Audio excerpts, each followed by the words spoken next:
Hi all, Jeff Reinhart here, coming to you from the home office. New segment, I guess, if you want to call this, LL League Football Talking Points. Fancy. I'll try to get you 5 things every week, 5 hot topics that everybody's talking about or wants to hear about, or just some behind the scenes inside stuff. So here we go. After week 1, 5 things that people want to know or people are talking about. Ready? Number 1, Rodney Gillen at Wilson. No, Mr. Gillen did not play Friday in the game against Governor Mifflin. Mifflin won that game in overtime. Sticky situation. When you're talking about high school kids and violating team policies and suspensions, it's tough. Full disclosure, we were kind of tipped off to this story back in the summer. Nobody knew what to write. Nobody knew what to post. But obviously, Mr. Gillen did not play against Governor Mifflin. We're not sure if he's going to play Friday at Mannheim Central, which is another huge game. We'll have to wait and see. Coach Doms, who is the nicest guy on earth, just didn't really want to talk about it Friday, apparently.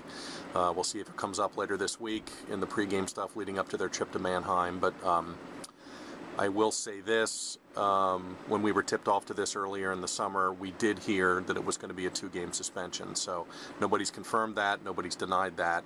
Right now we do not know. But it's just tough writing about and even talking about this stuff when prep kids and teenagers and suspensions, and I'm sure Rodney feels bad enough about what happened and, you know, having to sit out a game and maybe more, who knows. But sorry to see that happen. So we'll see if he's in uniform Friday at Mannheim. Number 2, Tyler Harrison, the quarterback at Columbia, broken right fibula. He broke his leg against Eastern York last Friday night. I talked to Mike Burke III on Sunday morning, and actually he was right in the middle of a coaches meeting, and they were deciding what to do. So it looks like Seth LePever's going to come back and play quarterback. He started 10 games there as a sophomore, and he came in Friday and was great. He rushed for almost 160 yards, had an 89-yard touchdown run. So tough break, though, for Tyler. 2,300 yards passing, 23 touchdowns last year, and a bust-out junior season for him. He was going to be one of the best quarterbacks in the league, and of course he has Mike Burke IV out there on the flank to throw to. Had a 75-yard touchdown pass to Burke early in that game on Friday. Columbia goes on to win, but it looks like they're going to lose Harrison for a little while here. You could tell in the tone of the coach's voice that he was obviously disappointed, hoping to get him back.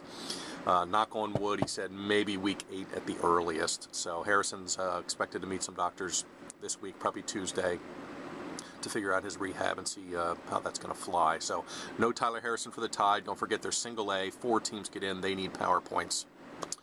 Okay, number 3, another injury. Mac McCafferty from Lancaster Catholic. Apparently he went down at the very end of Catholic's game on Friday night. Just from hearing some things over the weekend, looks like he might have to pass some kind of a concussion symptom test to get back on the field this week. Lancaster Catholic plays Hempfield, which had a pretty good opener, loss, but did some things. Don't forget they have Andrew Zurich. He came in and played, I guess, a play or two at the very end of that game, so he could easily start if he had to.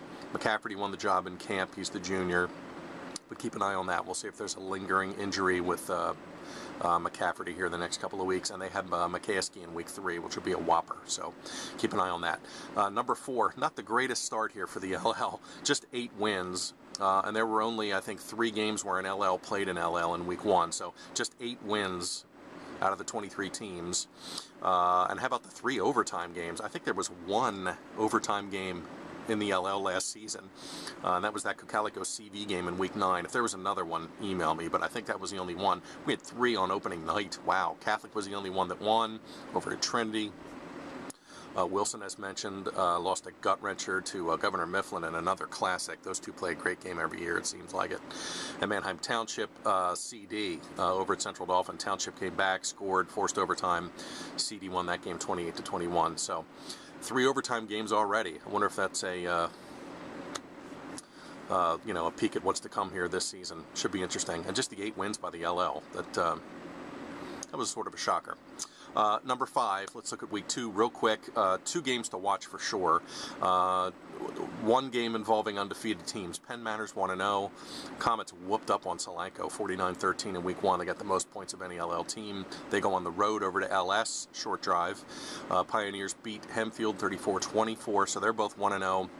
that's a really interesting game, and probably the game of the week, at least if you're looking at programs and tradition and all that stuff. Wilson comes to Mannheim Central. Last game in this non-league rivalry. They're off each other's schedule starting next year, so this will be the last of these 4 games, and they've all been great. Barons, of course, 1-0, beat Lower Dauphin on the emotional night last Friday.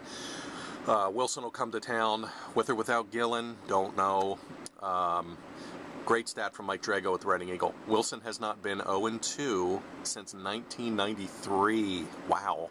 And in the 6 years since Doug Doms has taken over, Wilson has never lost back-to-back games. So we'll see how the Bulldogs respond. I'm sure they'll be spitting fire coming off the OT loss to Mifflin. We'll see if number 8 is in uniform for the Bulldogs. So there you go. There's your 5 talking points for the week. I'll try to get this up early in the week every week. Just try to give you quick inside look on what's going on and what the hot topic button issues are going on in LL football. Hope you had a good Labor Day. Check back later this week for week 2 video previews, and keep checking the page for all kinds of fun stuff. And if I didn't tell you before, I think I'll be blogging from Wilson at Mannheim Central on Friday night, so take a look for that live blog. Thanks for tuning in, gang. I'll talk to you soon. Thanks.